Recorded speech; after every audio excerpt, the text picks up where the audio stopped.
So welcome to yet another episode of Career Conversations. So today I have on the show Professor Vinita Sahay. She's the director of IIM Bodh Gaya, and I was quite fortunate enough to get her time for this show because I had requested her to come on this show and share her career journey, her perspective towards management education, how that has evolved. So thank you for the time, ma'am. It's been a pleasure having you. Thank you, Anurag. Thanks for connecting. Yes, ma'am. So I'll straight away plunge into the questions. So first of all, like before I plunge into the professional part of your academic journey, please, if you could just tell us about your formative years in Kanpur, your family, your value system that you learned a bit. Yeah, I think for last couple of years that I've been working in Bihar, a lot of people ask me from where do I come from, where do I belong, and I think my formative years gave me an identity which was Indian, because I was a daughter of a defense production officer. So we were posted all over the country. So I could never relate myself as North Indian or a UPite or a Bihari or so on and so forth. So very early in my life, I became Indian, and for which I'm very thankful to my father's profession of defense. Not only that, but frequent transfers gave us a very good, formative years, because I think in these years you develop adaptability, you develop resilience, you develop your basic interpersonal skills.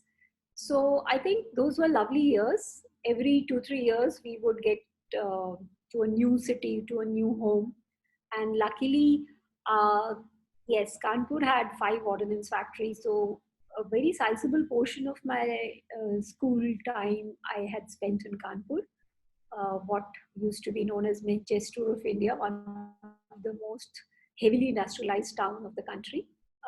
Lovely years. I'm a Kendriya Vidyalaya product. Very proud of it, because all my teachers were PhD and they have a huge contribution in what I have become. We were a very small school, and what we keep talking about, individual attention and small classroom teachers, a good teacher student ratio, is something which we were very privileged to enjoy. And yes, I was the youngest among three, so a lot of resilience you develop even based on that. So I do recollect my father calling me a fighter right from very beginning. So yeah, it has been a great childhood and a great foundation that my parents have been able to give. A typical middle class officer, professional family, where education is always on a very high platform, because right from beginning we were told कि पढ़ोगे नहीं तो दुकान खोलना पड़ेगा. So uh, which later on in my class of retailing I used to use this phrase कि India में इतनी दुकानें हैं that the only way to motivate children to study is कि पढ़ लो नहीं तो दुकान खोलना पड़ेगा. So yeah, it has been a lovely journey. Okay, so in terms of the academic choice, because a lot of youngsters, they have different notions about different courses. So when at those yesteryears, you chose economics as your pursuit, so you did an MA in economics with a gold medal, then followed it with a PhD and PGDBA in marketing. So what really went behind this choice? Why not science maybe? Why not normal commerce? Why eco? And then marketing specialization. So these are typical, these sound to be very simple choices, but they're very complex, ma'am, when people really want to make these choices. Or does it just happen? I think your last part of the sentence was very correct. It happened. And like I was always very young in my class. I think I finished my class 10th by the time I was 15. And in our times, this question was not so big, at least to a teenager. Life, what do you want to do in life? I feel the current generation to be far less fortunate, because poor guys, they start facing this question very early in life. And here I would like to tell all my listeners, all my students, that it is pretty okay if you are not sorted in your teens. It's little cruel in India that we do not allow our children, our students to experiment. We were not lucky, at least when we were teenagers, there were not much of psychometric profiling available. There were not too many tests, of aptitude tests available, where people could guide us as to what we are meant to do. And so we did what was the best at that moment in time, and we figured it out by hit and trial.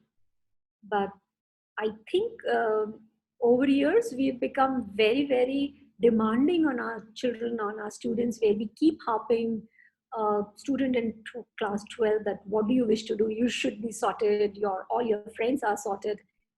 So herein, especially, I'm told that most of the students who are listening to this channel are the ones who are into commerce, and I'm so sure you took commerce not necessarily because you wanted to take commerce.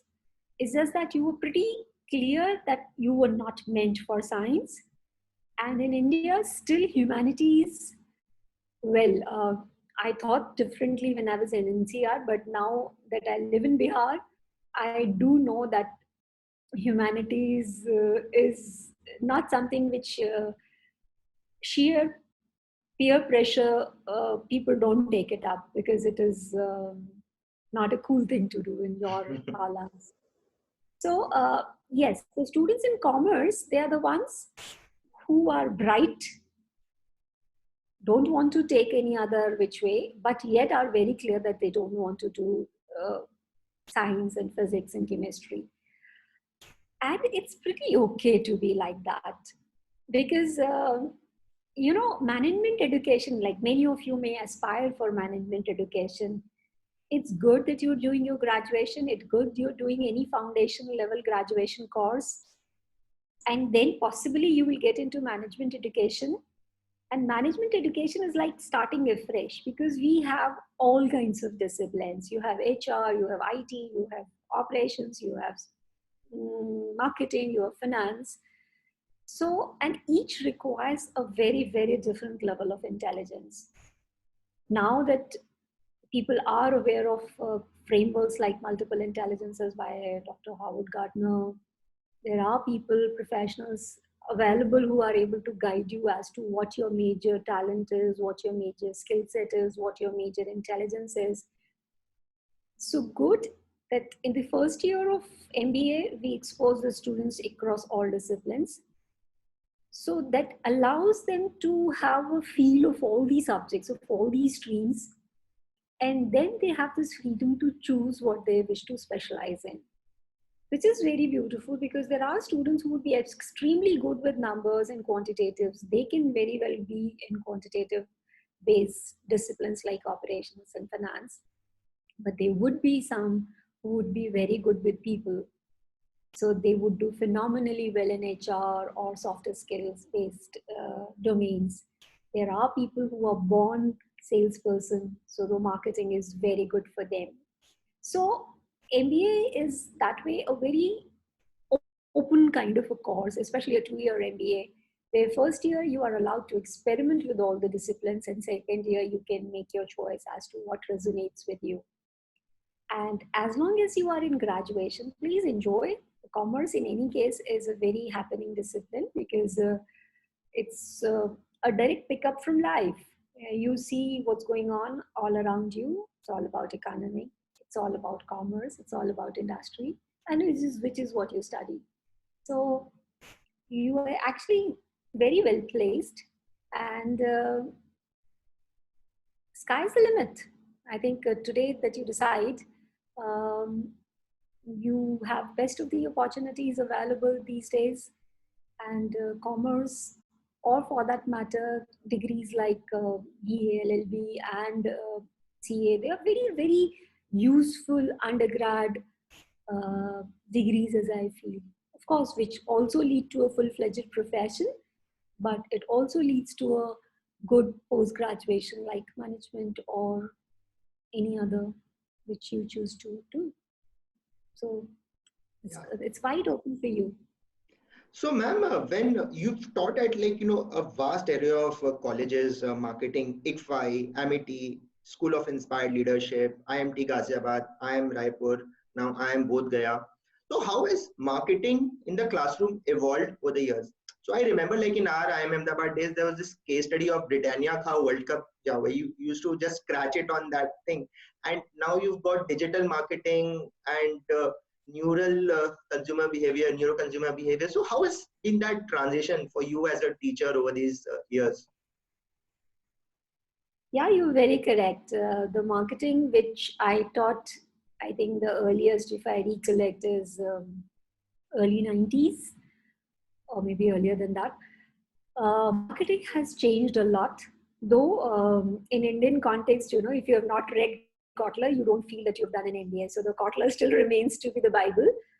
But even the whole flavor, but then the consumer has changed, the way we communicate has changed, the way we use our media has changed. So naturally any discipline would evolve.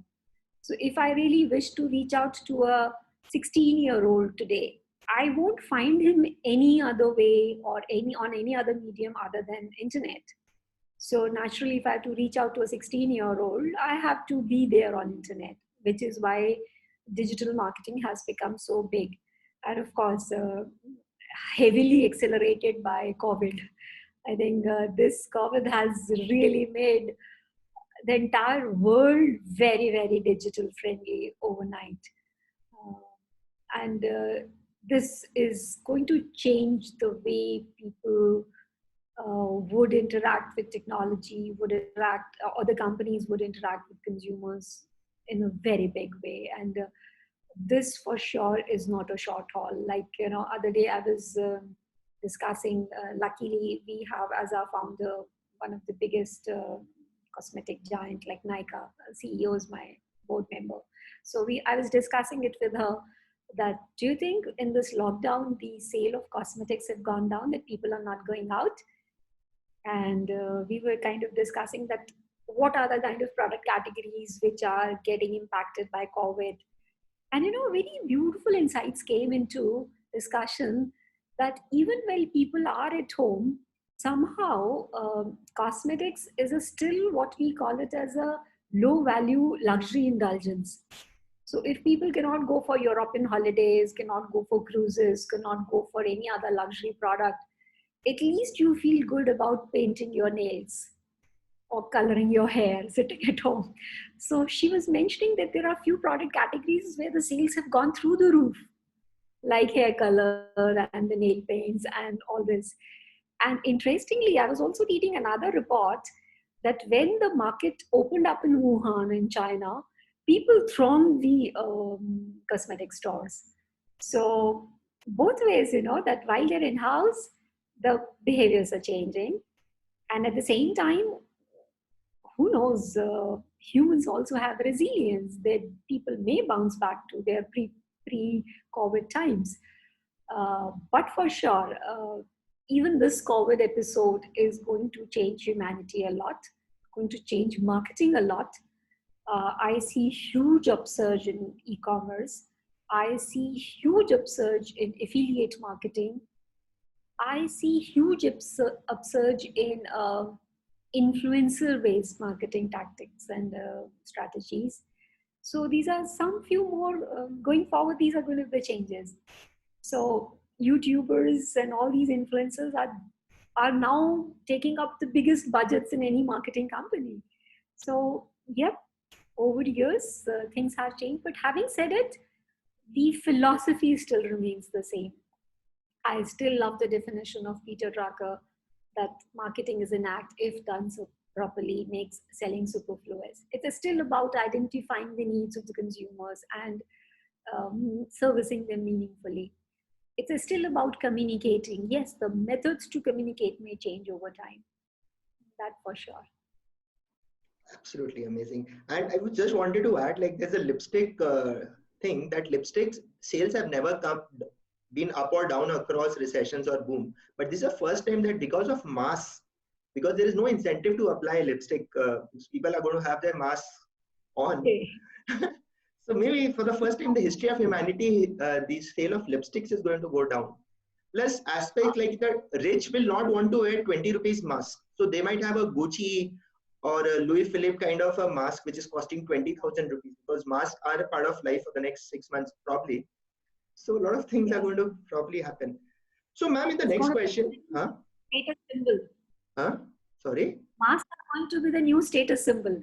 Yeah, The most mask are going to, absolutely. So ma'am, like when you taught abroad, like in the Aarhus University of Denmark as a visiting faculty for a long period of time, are the students abroad different from the Indian students in terms of their quest for marketing knowledge, the case study method, etc.?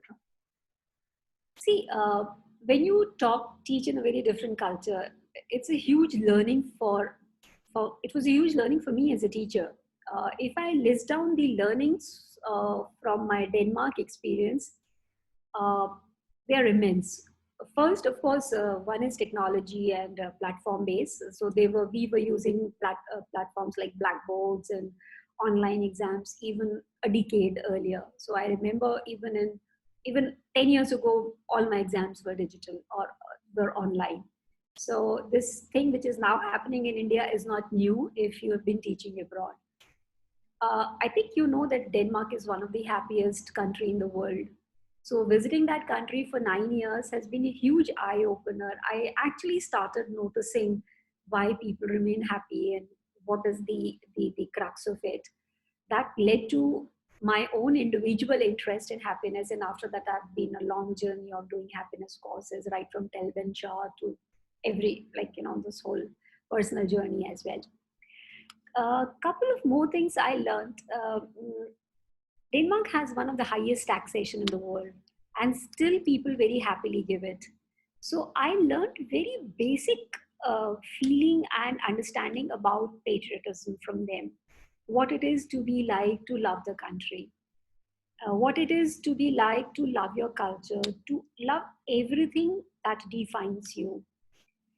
And like I keep telling my PGP class whenever I teach every time, every year in the marketing, that all my jokes or anecdotes are going to be in Hindi, because I learned the importance of national symbols like your own language, your own culture, and how important it is to weave the society together, how important it is to have the feeling of nation first. Because for me, a very simple definition of corruption is when you put self before the nation. That for me is the definition of corruption. So if those countries do not even know what corruption is, they don't even know the word meaning of the word bribe, if they're still very happy paying 56% of their taxes, what is that? And first and foremost, I realized that it was love for their country. So I think the one of the biggest take homes has been uh, my own love for my own country has grown tenfold times, and I think I'm able to spread this feeling to my youngsters as well. But yes, in terms of delivering in the class, the students are much more mature, because unlike in India, where almost the 100% tuition fees is paid by the student family, therein, if you reach the master's level, then very few people reach the master's level in those countries, and PhDs are very far and few. And so if they've reached the master's level, they're very, very serious about it. And each one of them would have worked few years before. And each one of them, even while attending classes, would be having at least a job. So that was a very different experience from having captive Indian residential students to those kind of students where they were multitasking and yet they were so good. So it was, and of course, they always call you by your first name. India, that is kind of, it doesn't happen. So, ma'am, in Jan 2018, you became the second women director in the entire history of the IIMs, and as the first director of IIM Bodh Gaya in Bihar. So, how was that? I mean, one, it would have been a lot of happiness, but then when you would have landed in Bodh Gaya, it would have been like a startup kind of an experience. Like you are an entrepreneur and you are now into it. You need to set up this college and so how was that entire experience of I because I think that is almost like a startup experience. A new I am from the very beginning. Yes, exactly. You're very correct. How IIMs get started is there's one director, and then there is a bunch of very bright students and nothing in between. So I think almost all these IIMs are started like that. And on top of it, every stakeholder's expectation is a sky high. So whether it is a visiting faculty who walks in, or it is a recruiter, or it is some company who comes in for training or consulting, or parents or students, everybody expects that it is an IIM, so things should be world class.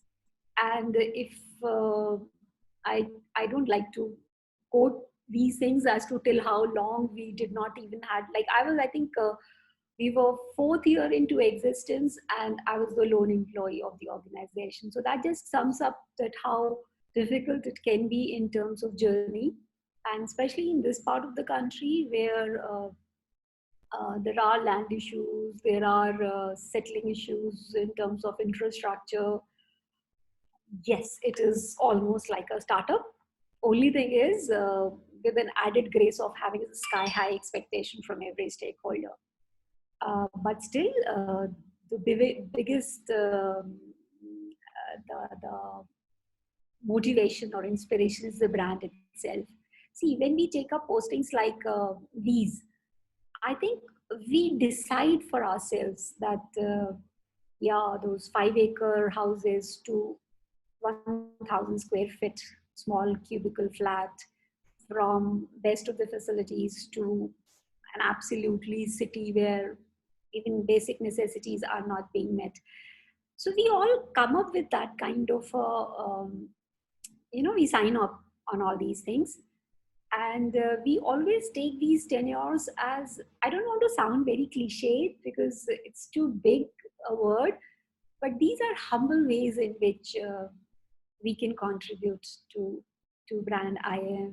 These are humble ways in which we can contribute to the brand India.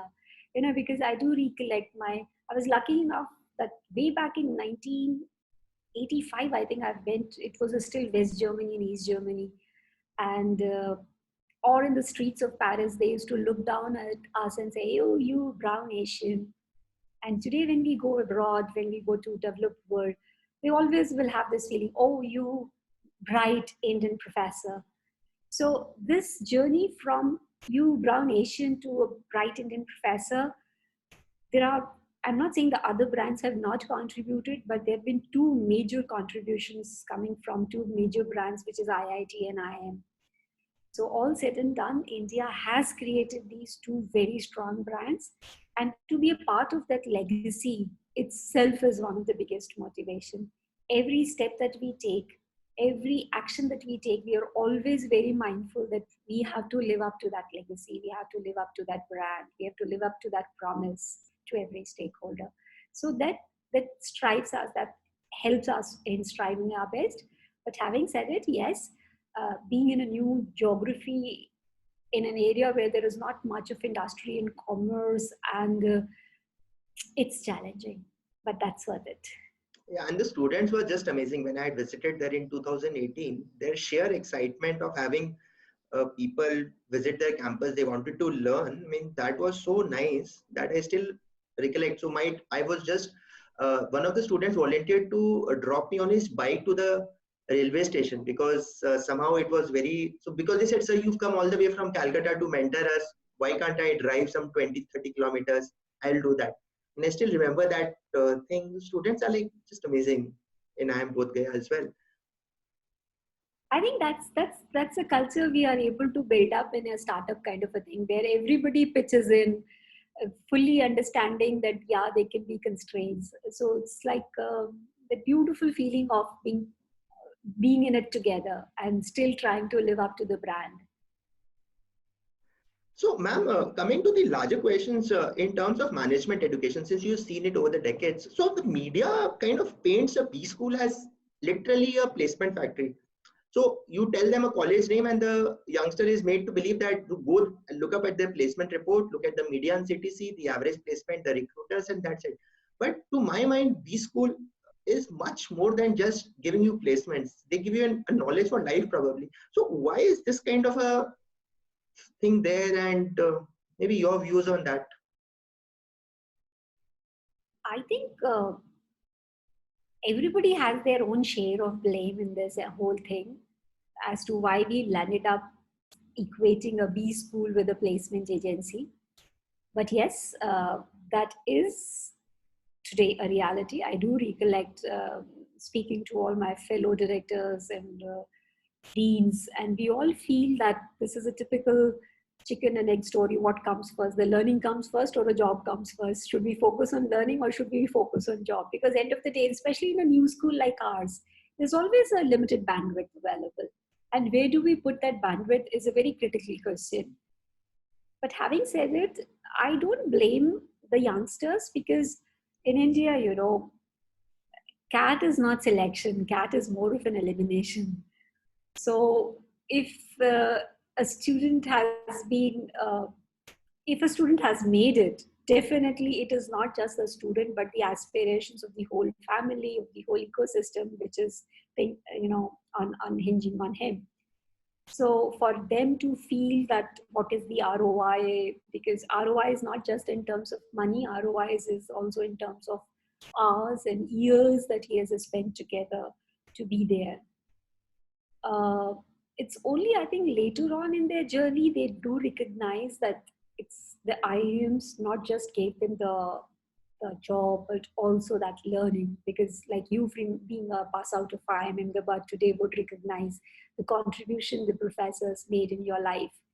So I'm so sure going forward, these students would also appreciate and understand. But as it is right now, yes. In fact, I joined you at 1 because just till about 12:59, I was sitting with my placement team and we were kind of building up strategies for year going forward. And yeah, we have to be mindful of the aspirations of our youngsters. And especially this year is going to be extremely challenging in terms of I think everybody involved, even the recruiters, even the students, everybody, we are all in it together. So, but that's the whole beauty of it, that we all in it together. So we'll figure it out how to get out of it. But having said it, no point. What we can do, make corrections is, like I keep telling my place com team that rather than this, what we have to do is slowly and surely build up an ecosystem where we can give dreams to these students, and also an ecosystem and a network and a mechanism in place where we can help them set up their own ventures. Because if America became what it became, not just because of any other thing, but the enterprise of the people out there, the small startups which are generally incubated in business schools. So if there's a fundamental difference between a Harvard and IIM Ahmedabad, I think it is in that entrepreneurship spirit, which is there's a difference. So rather than complaining about it, I think we all should get together to create an ecosystem in a B school where we can slowly and beautifully shift the focus from them becoming a job seeker to a job provider. But cliched as it may sound, it's not going to happen overnight, because uh, I think that 100% of our students on are on loan. It's only when you work in these kind of establishments. When I came from a private school to an IIM, I was astounded by seeing that how truly it represents the lower aspirational part of India.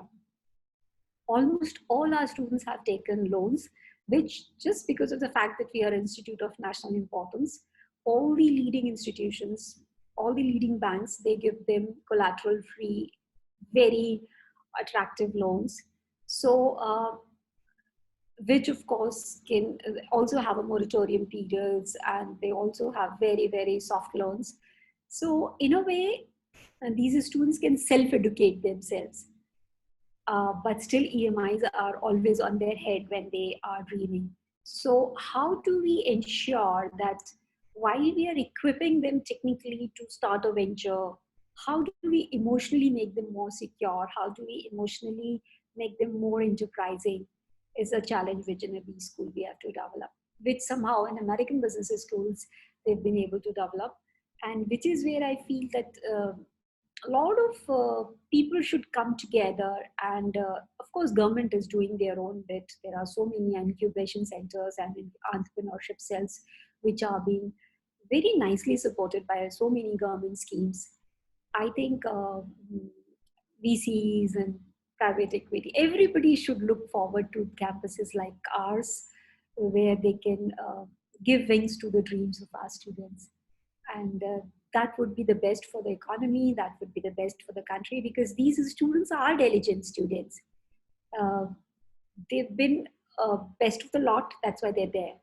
They've been used to working 16, 17 hours a day. So, and of course, in a B school, we can give them ideas, we can help them develop fantastic new things.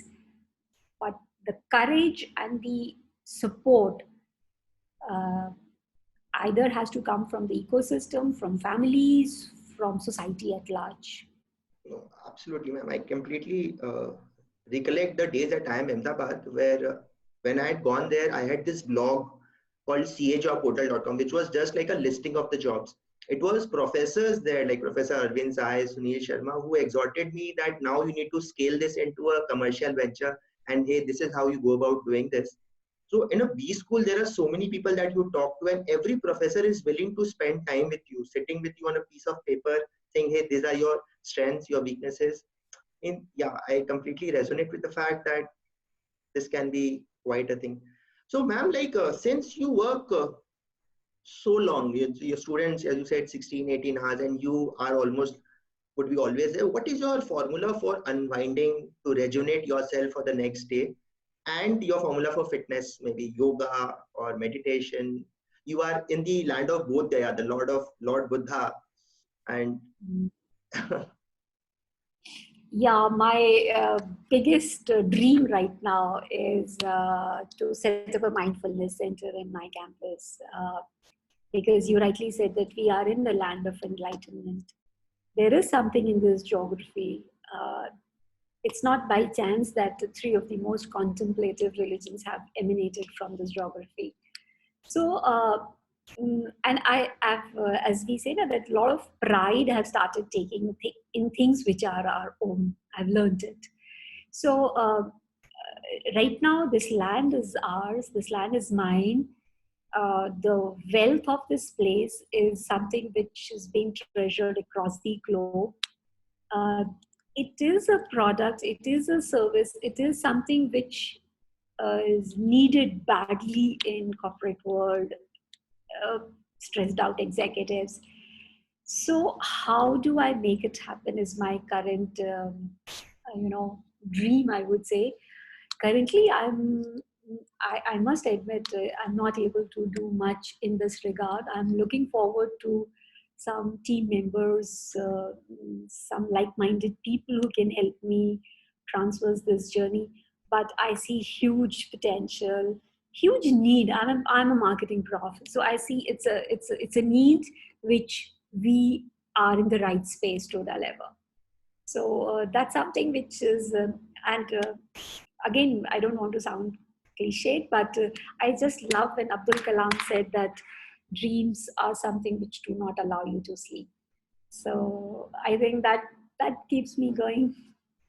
all right, ma'am, amazing. So as we head to the end of this show, so what is your final advice to someone who would be watching this show, an MBA aspirant, someone who's already done an MBA, anyone who wants to really make it, I will not say big in life, but yeah, someone who wants respect in society, anyone, what is your advice to a young professional? Uh, well, sounds, giving advice again sounds very cliched, but be true to yourself. I am a very firm believer of realizing, like, Swadharm is nothing but realizing your true potential. Uh, Figure it out who you are, what your main talent is, what your main potential is, and then just use it for the higher goodness. And let me tell you, name, fame, money, big cars, big houses, everything else is a byproduct. So I think that's what I feel. Thank you so much, ma'am, for sparing your time out on this show. And I'm sure that the audience is going to just love it. Thanks once again, ma'am, for sparing Thanks, time out. Aruna. All the best for all your endeavors in times to come. Thank you, ma'am. All right. More Bye power bye. to you. Thank you, Bye. ma'am.